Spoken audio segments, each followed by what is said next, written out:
Hello, everybody, and welcome to today's edition of the Robert H. Well True Crime Show.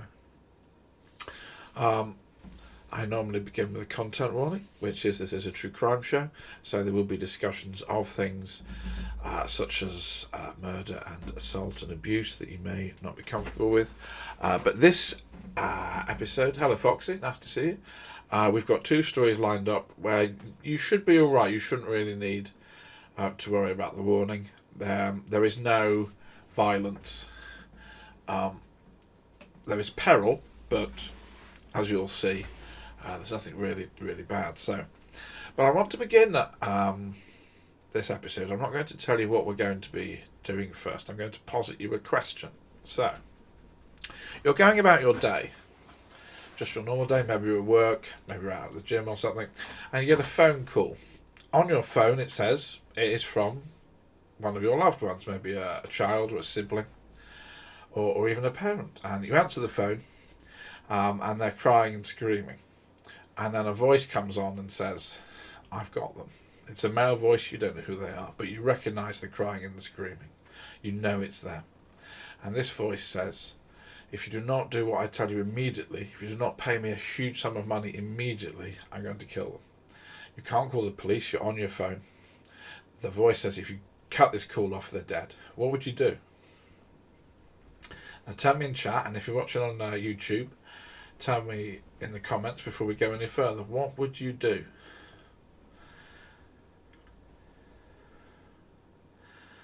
Because it's not them. You've heard their voice. You know it's them, but it isn't actually them. They're in bed, or they're in school, or they're somewhere completely safe. And this is actually something that is happening. This has happened to people, and this is what we're going to discuss first. This is the rise of virtual kidnapping. Now, for centuries, there was only really one constant in the crime of kidnapping, and that's you actually had to get hold of somebody, detain them, and then demand their ransom or whatever you wanted to do. However, as global travel and the internet became more prevalent, technology has given criminals a way to kidnap people without even being on the same continent. So, we're going to start with the story of Kai Zhang, who was a 17-year-old Chinese student. You may be familiar with this one because it actually managed to break through into the global world news. So at the end of 2023, he was on a foreign exchange scheme which saw him living with a host family in Utah while he studied at a local school. It was noticed that he began to act out of character, and on December 20th, 2023, police officers in Provo, Utah, spotted him acting oddly with a backpack full of camping equipment. They spoke to him, and he didn't say anything criminal, and they took him back to his host family, who were worried about him. Sadly, a few days later, Kai went missing. His parents received a phone call. His parents in China received a phone call telling them that he'd been kidnapped, and if they didn't pay $80,000, they were going to harm him. The parents paid the $80,000, and when he wasn't freed, they contacted the school where Kai was studying in America, and the school rang the police. And the police soon realised something. Kai had been seen wandering around with a load of camping equipment. So they checked the geodata on his phone and worked out a rough area of countryside where his phone was. Multiple agencies looked for him. They used drones, proper modern approach, and they soon found him, alone, in a tent, in the country, 20 miles away from Riverdale. He had no heating, he had a sleeping bag, a blanket, a little food and water, and several phones that the scammers had made him buy. He was brought home. He was safe. He had not been kidnapped. He had taken himself there. And Kai was the victim of a new scam, a rising scam, virtual kidnapping. So in this, kidnappers contact the victim and persuade them that their family is at harm unless they hide themselves away and obey instructions, such as sending photos of themselves which imply they've been kidnapped.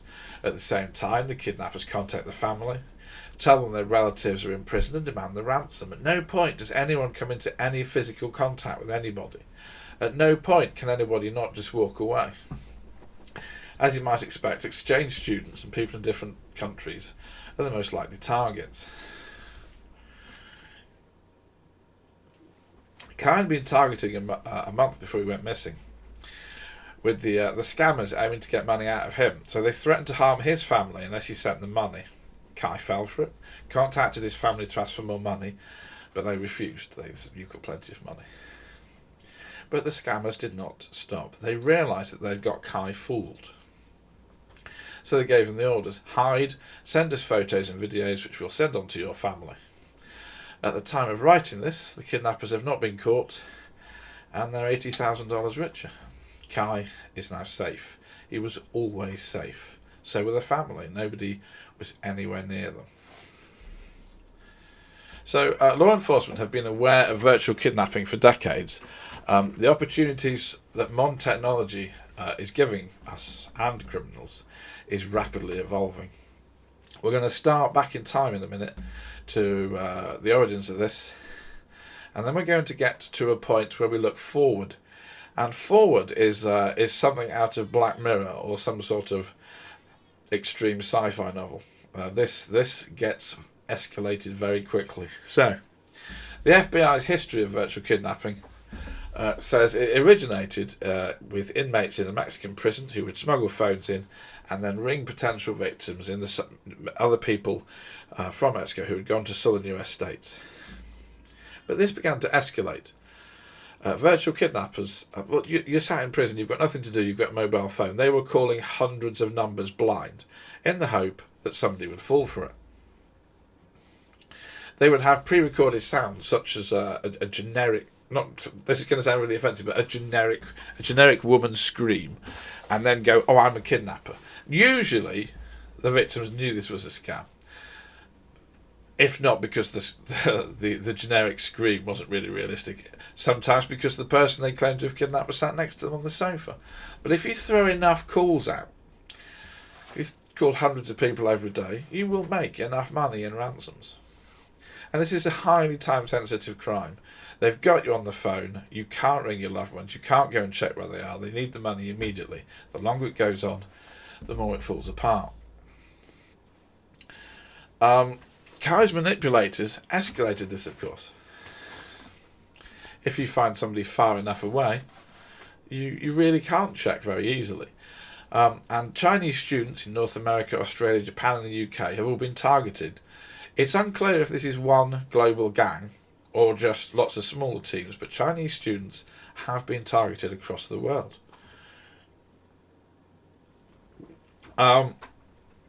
The nature of the Chinese government makes this an easier scam to run.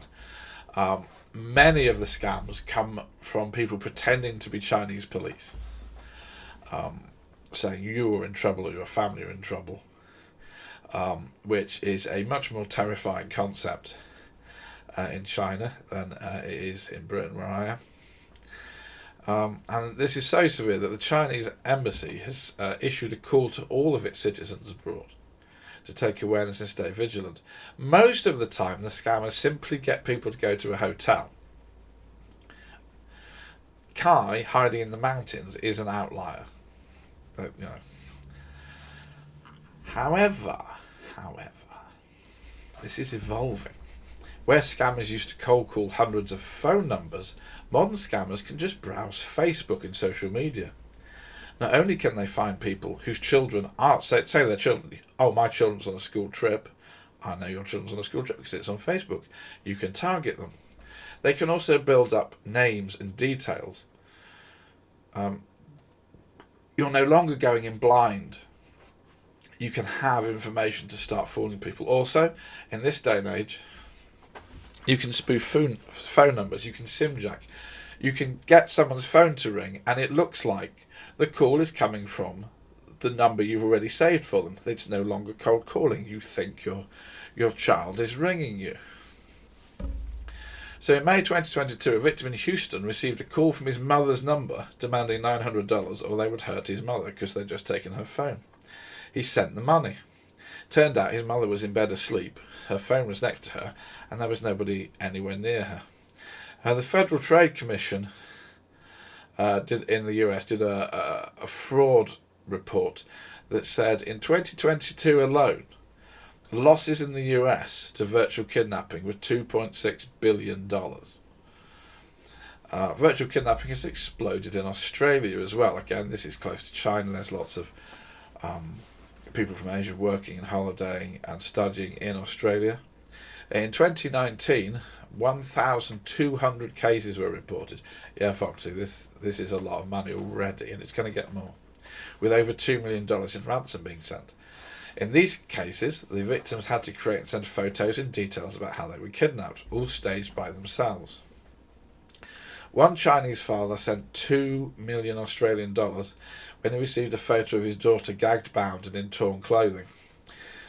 When he told the police, they found her within an hour in a hotel room, completely safe, and having staged the photo herself on their command. Australian police have said that when these calls come in, they found almost everyone safe within 24 hours. But they believe a lot of people never report it for reasons of shame or fear. And if you're thinking, well, this all sounds a bit virtual, the police stress people are traumatised. People do think their children have been abducted. They do lose huge sums of money. This is having a real deep psychological effect on people, even if nobody's actually going to threaten them. And again, things are escalating more and more. People are not just getting their victims to hide away, they are getting their victims involved in the scams. So, one example, a 20-year-old was contacted by Chinese officials accusing him of committing fraud in China. He was in Australia now. His family refused to pay nearly $250,000, but the scammers managed to order him to meet 2 Chinese policemen. And the Chinese policeman gave him 4 official documents which he had to deliver to Australian addresses. So, he was being scammed. The 4 documents he would have to deliver are the start of the next 4 scams. And the 2 policemen he met were not policemen. They were victims of scams who had been forced to pretend to be policemen. And this is how it all snowballs. For instance, a 22-year-old man was contacted by scammers and found himself being bullied by police scammers into housing a woman who they'd put in witness protection. An 18-year-old woman, Julie, arrived. She had also been scammed. They lived together for 8 days, being fed different stories via their phones, he helping her send photos of her tied up. And it just goes on like this. There have been some successes. In 2015, police raided a property which had been set up as both a prison and a call centre. This was in Australia. They found over 50 Taiwanese prisoners who had been forced to operate these cons, and was only discovered when one of the Thai prisoners managed to escape and go for help. It's not just people, however. The US National Institute of Health had to issue a warning to its employees after several were directly targeted. But where is this going, you may be asking? Well, we're about to get into some high concept weirdness now, because the future of virtual kidnapping is AI. I mean, yes, obviously AI. This had to appear at some point, didn't it, I suppose? So scammers are already working out ways to create deep fake photos and videos of victims to make convincing people easier. AI technology, it's not AI, is it? It's certain software that we like to call AI that can do things. But this technology is advancing and is combining with society's love of putting stuff on social media to create a huge, detailed fake that people might not be able to realise. So in April 2020, this isn't just me making stuff up. In April 2023, Jennifer DiStefano from Arizona was called by an unknown number as she was dropping her daughter Aubrey off at a dance studio. Her 15-year-old daughter Brianna was on a skiing holiday. Jennifer answered and heard Brianna screaming, "Mum, I've messed up." Brianna continued to scream and cry. Then a man Jennifer had never spoken to before spoke. He said, "Lay down, put your head back." listen here, I have your daughter. You call the police, you call anybody. I'm going to pop her full of drugs, going to have her away with her and drop her off in Mexico, and you're never going to see her again. He demanded $1 million. Jennifer was absolutely convinced that the voice on the phone was her daughter. She said, "A mother knows her child. You can hear your child cry across the building, you'll know it's yours." It was obviously the sound of her voice. It was the crying, it was the sobbing. That's what threw me off. It was the voice matching with the crying. It wasn't Branner at all.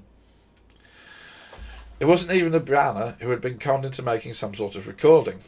So Jennifer ran to the dance studio and another mother called the police. The police immediately said, "This is a scam. You've got to stop her giving any money." But Jennifer had heard her daughter and was distraught. She believed it 100%. She was desperate. She didn't have $1 million.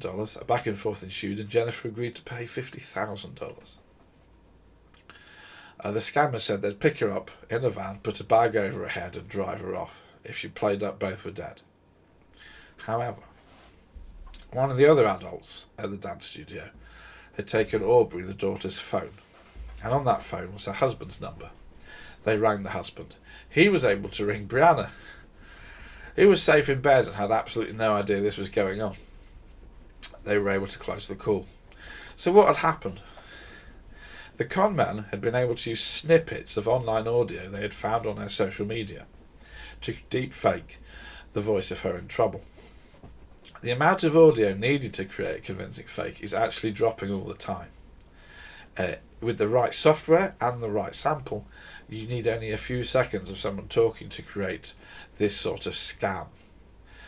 The mother later said they could have rung her up. It could have been one of those they could have done a miss, like, "Oh, can I speak to so-and-so? Oh, no, I'm not here." And that could get you the information.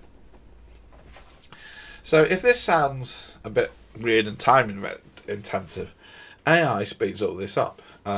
Trend Micro did a report on this and discovered that AI is, in many, many different uses, already being used to scan and assess vast numbers of social media accounts. There is already technology to filter and prioritise people based on revenue.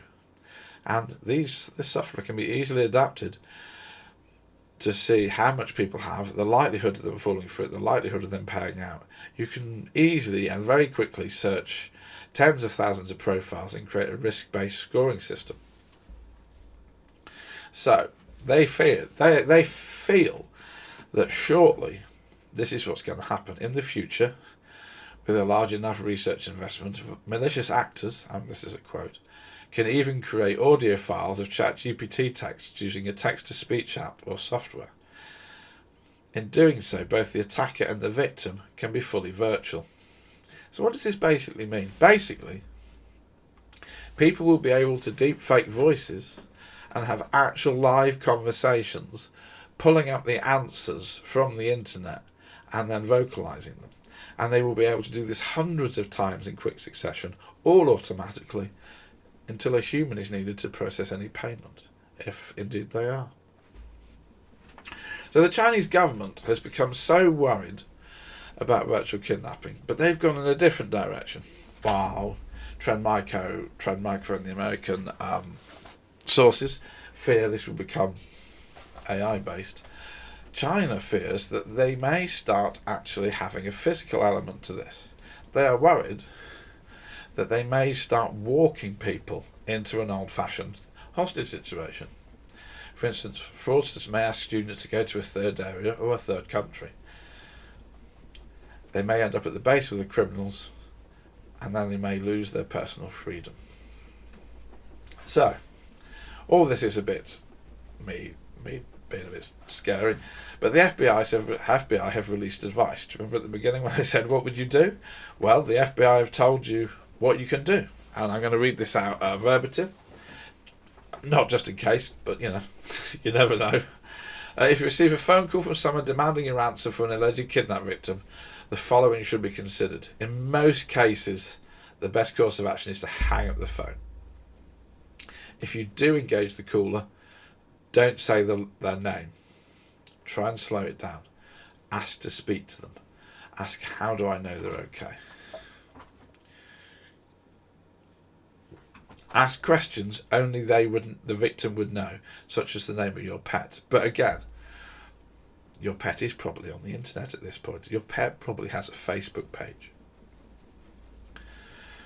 Listen carefully and try and work out if it's the right voice. Again, this may be impossible at this point. While doing this, use anything you can to try and get hold of the victim. Social media, any other, you've got a PC, if somebody else has got a phone, get in touch with them and make sure they're okay. To buy time, start repeating their requests back at them. Tell you're writing things down and be very slow at writing them down. Do not agree to pay a ransom. And absolutely do not agree to deliver anything in person, because at that point things become physical. And that is the rise and the future of virtual kidnapping. So we'll just take a small break. Hello chat, what did you think of that, chat?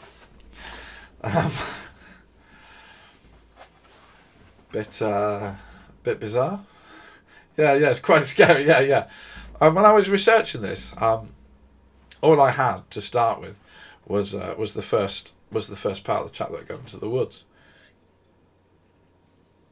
and then you start putting it all together, and you get to the bit where they're like, "Oh yeah, we'll just live impersonate people." That's like, oh. But of course, that's got more implications than just virtual kidnapping. That's got a lot more. The amount of scamming and conning and manipulation that would allow in all sorts of realms, the political, the social, the cultural, is terrifying.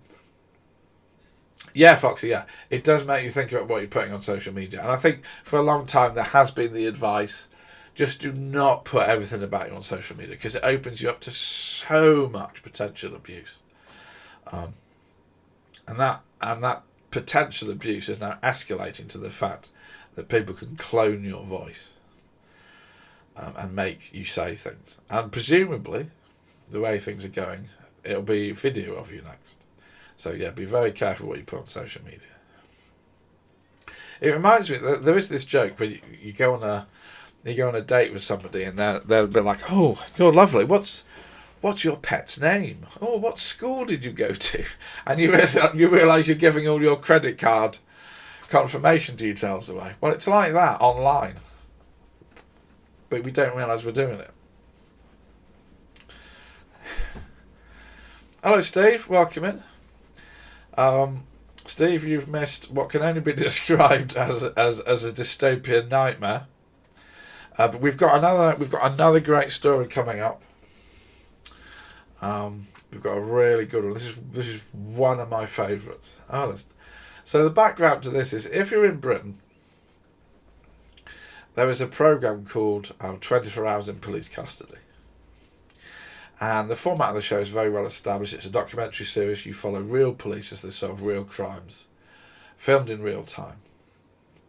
It's a great insight into how the police work.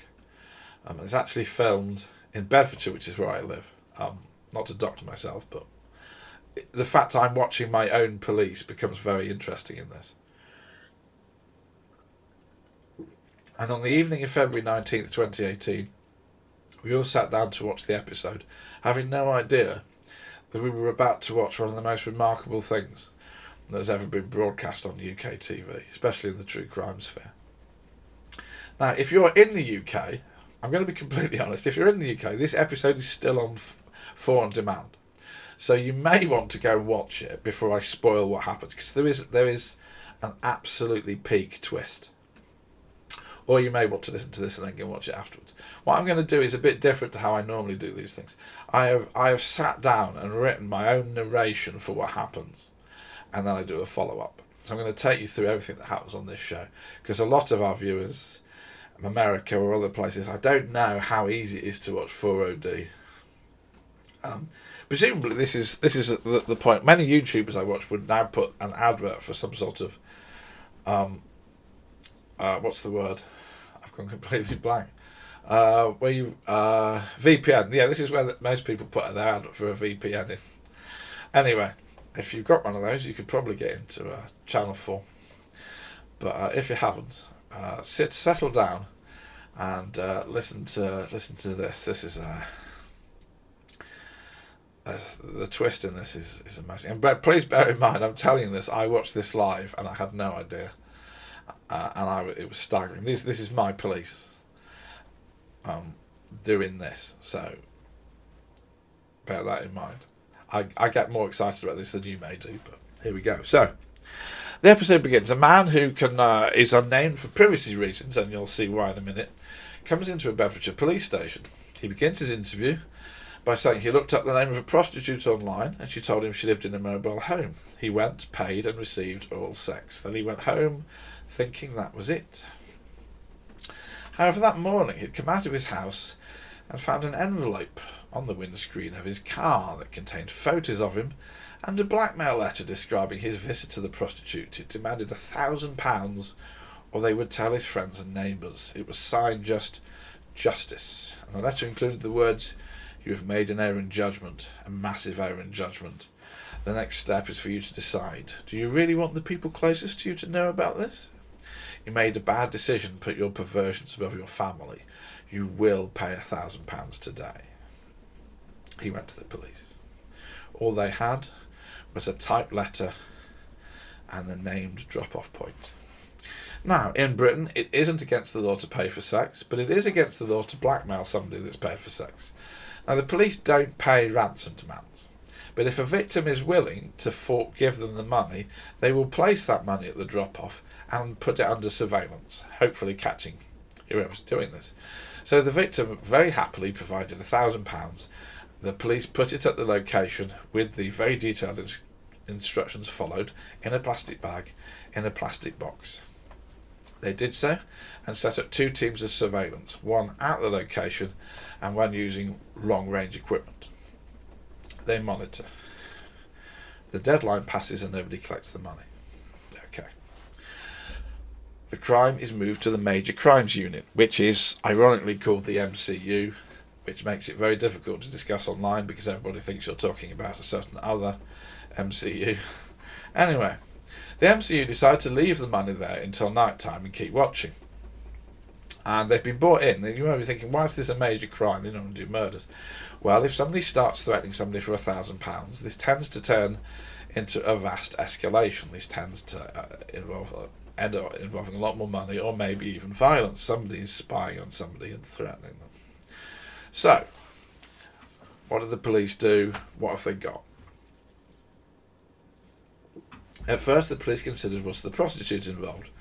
She was easy to find. They had her number. They dialed her up. She was currently working in a pub car park in Rotherham. A detective went to speak to them, and she was on camera being interviewed. She's fine by this. They went into the pub, and she answered all their questions perfectly. She explained on that day she'd had a lot of calls for work. She never asks names, and this is just work, so she doesn't really try and remember what the clients are. They come in, they go. She's been doing this for 3 years. And she's a fully limited, fully registered, paid-up company that pays tax on everything. Perhaps surprising for people at home to realise that in Britain you can do that. Anyway, she didn't see anyone taking photos or acting suspiciously, and the police were completely satisfied with the interview. This was a dead end. She was not involved. However, it was possible that somebody who had contacted her that day had gained her location surreptitiously. So they took her phone and all the calls that had come in to try and work out, had somebody been triangulating and using her as bait. The police then explained to the victim that safety was paramount. They offered to pretend to be from the man's phone company when making any calls to him until he could tell them they were alone. But they did also ask, could you not do this again, as you're clearly being monitored? The police also believe that this must have happened before. This was very organised. And surveillance was going on. Nobody collected the money. The police now begin to wonder how the victim had been traced from the prostitute back to his home. So they started to look into the places where people might start to look up where somebody lived. They looked, had anybody contacted company's house or banks or done any sort of background checks? Everyone who uses the web or the phone leaves a footprint. So anyone that had gone to try and find this man's address should have left a footprint. They dug into search requests and they found something that absolutely shocked them to their core. The next thing we know, the station is locked down. Nobody can go home. A small council of officers is pulled together and given what was top secret information to us and to all the other police. The DCI in charge handpicks a team of detectives, and here they go to the surveillance team. These are the ones actively watching, waiting for the drop-off of the money. And there's a reason nobody had collected the money. Because the blackmailer was one of the police watching the drop. The officers begin speaking to their colleague Gareth, and they arrest him of suspicion of blackmail. Gareth breaks down in tears. For obvious reasons, he can't be kept at that police station. These are all his colleagues. He's taken to a neighbouring force. What had happened was that the detectives had looked into the digital searches about the victim, and they had discovered that Detective Constable Gareth Suffling had used the National Police computer to look up the address of the victim's number plates before the blackmail had been reported. He had no reason to do this unless he knew about the blackmail. At this point, the wider police force are deliberately kept in the dark about what's going on, in case Gareth has accomplices. If you've got one bank copper, you might have more. The handpicked team then go and search Gareth's home. They're looking for cameras, memory cards, photos, and probably hoping they're wrong. At the same time, they look for CCTV around the estate where the prostitute had been. And finally, officers go to collect as much information on Gareth as possible from the other officers. Colleagues and ex-colleagues are stunned.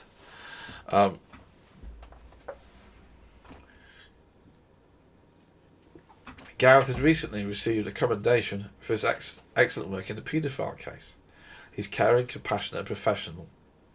Everybody liked him. And nobody can believe he'd risk everything for £1,000. Why that sum? DCI way to explain my personal feeling it was an amount that was large enough to make it worth doing it without being so large that somebody wouldn't pay. I think that's the amount he thought he could get away with it. That quote's from the Daily Mail.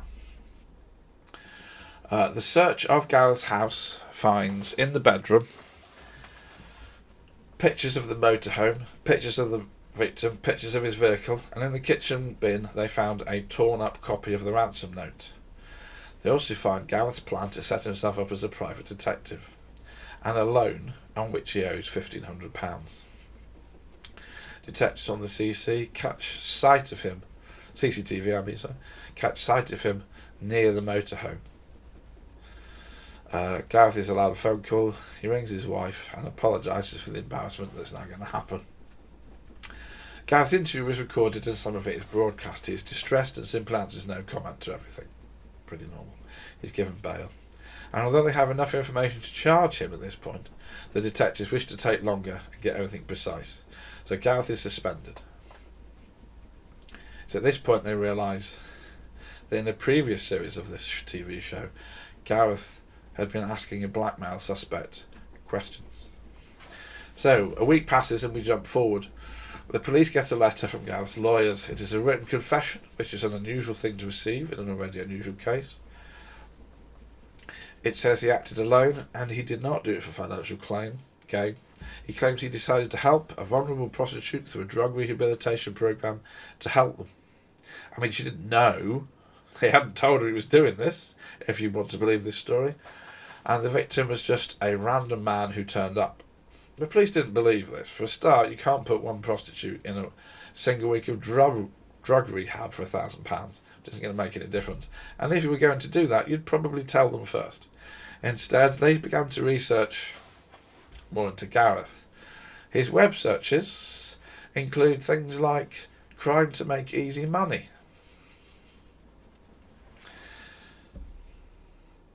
The victim is given an update. The police at this point are shocked, but the arresting officer gives an interview and he said he was pleased to arrest Gareth because he had trod into the dirt everything he and his colleagues stood for. The Crown Prosecution Service decided to prosecute Gareth, and he's charged not just for blackmail but for abusing his position in the police. He is in substantially more trouble than just a civilian. At his trial, Gareth pleaded guilty. He is sentenced to 18 months in prison, of which he will serve 9 months. This was already going to be a very, very hard 9 months for a former prison officer, but Bedfordshire Police felt this was too lenient a sentence to give a corrupt policeman, and they appealed, and the sentence was raised to 3 years. Gareth was formally dismissed. The Solicitor General explained why the sentence was doubled. Suffling was in a position of trust when he carried out these offences, and his letter of blackmail was nothing short of menacing. The increased prison sentence shows that anyone caught using their position in public office to commit a crime will be punished.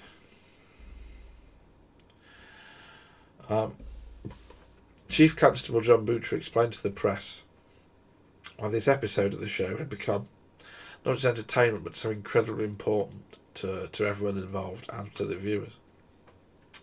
Here's quite a long quote, but I think it's worth it.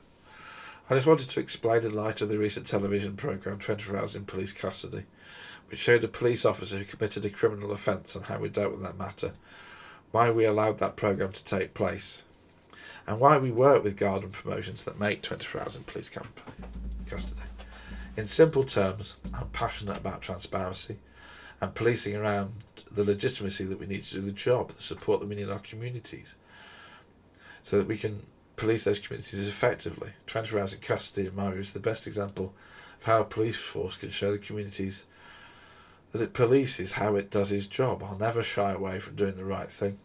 Showing the television programme how we dealt with what was a human tragedy, as to how a wonderful DC, who'd worked really hard, was committed to his craft, became a person who would commit a criminal offence. This programme marks, I think, a defining moment in British policing. It shows you who we are and how we police. And they tweeted, "No one is above the law." And that was just an amazing hour of television. And a tragedy for the fall of Gareth Suffling and the people involved.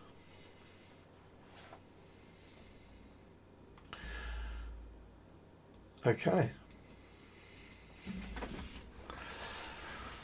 Well, we've done 2 stories today. We've done virtual kidnapping, and we have done